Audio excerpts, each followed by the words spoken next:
আত্মসহায়ক 10,000 টাকা পাবলৈ কি কৰিব লাগিব সবিশেষ জনাই দিম চাওক এই এখন এছএমএছ আহিছে আত্মসহায়ক 10,000 টাকা পাবলৈ কি কৰিব লাগিব জনাই আছো এই এছএমএছটো আহিছে নাই কমেন্ট এটা কৰি জনাব কিয়নো আত্মসহায়ক মহিলাসকলে কিন্তু 10,000 টাকা পাবলৈ বিচাৰি আছে তেওঁলোকে অপেক্ষা কৰি আছে কেতিয়া একাউণ্টত টকা সোমাব কেতিয়া একাউণ্টত টকা সোমাব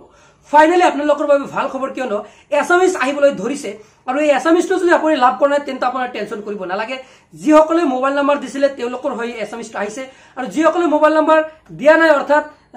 যদি মোবাইল নম্বৰ দিছে ৰিচাৰ্জ নাই কোনো কাৰণত নাইবা তেওঁলোকৰ এতিয়ালৈকে ভেৰিফিকেশ্যন হোৱা নাই তেওঁলোকৰ কিন্তু এছএমএছটো অহা নাই আৰু যিসকলৰ ভেৰিফিকেশ্যন হৈছে তেওঁলোকৰ এই এছএমএছটো লাভ কৰিছে আৰু যিসকলৰ ভেৰিফিকেশ্যন হোৱা নাই এই এছএমএছটো কিন্তু প্ৰত্যেকে লাভ কৰিব 10,000 টাকা পাবলৈ আৰু এতিয়া এই কেইটা কাম কৰি লওক যদি নকৰে তেনে ক্ষেত্ৰত কিন্তু 10,000 টাকা লাভ নকৰে কিয়নো আত্মসহায়ক মহিলাসকলে যেহেতু ডিবিটিৰ মাধ্যমত টকা প্ৰদান কৰিব অসম চৰকাৰে কৈছিলে হে আপোনালোকে বেংক একাউণ্ট আধাৰ কাৰ্ডৰ সৈতে লিংক কৰক যদি আপুনি বেংক একাউণ্টৰ সৈতে আধাৰ কাৰ্ড লিংক কৰা নাই এতিয়া লিংক কৰিব লাগিব কেনেকৈ লিংক কৰিব লাগে তাৰো মই ভিডিও বনাই ৰাখিছো হে যদি চোৱা নাই এই যেটো ভিডিও এই ভিডিওটো আপোনালোকে ইয়াতে ক্লিক কৰিব হেকত আহি আছে এই ভিডিওটো ক্লিক কৰি আপুনি চাব পাৰিব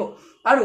যি এই ফৰ্ম ফিল আপ কৰি জমা দিছিল আপোনালোকে আৰু তাতেও কেইটামান চৰ্ত বান্ধি দিছিল অসম চৰকাৰে যে মহিলাসকল যি জেনেৰেল কাষ্টৰ মহিলা আছে তেওঁলোকৰ যাতে 3টাতকৈ অধিক সন্তান নাথাকে 3টাতকৈ অধিক সন্তান থাকিলে কিন্তু তেওঁলোকে টকা লাভ নকৰে আৰু যি এছচি এছটি মৰাণ মটৰ টি ট্ৰাইবছ তেওঁলোকৰ যাতে 4টাতকৈ অধিক সন্তান নাথাকে এই কথা উল্লেখ কৰিছিল সো হেহে আপোনালোকে এই কেইটা চৰ্ত কিন্তু মানিব লাগিব আৰু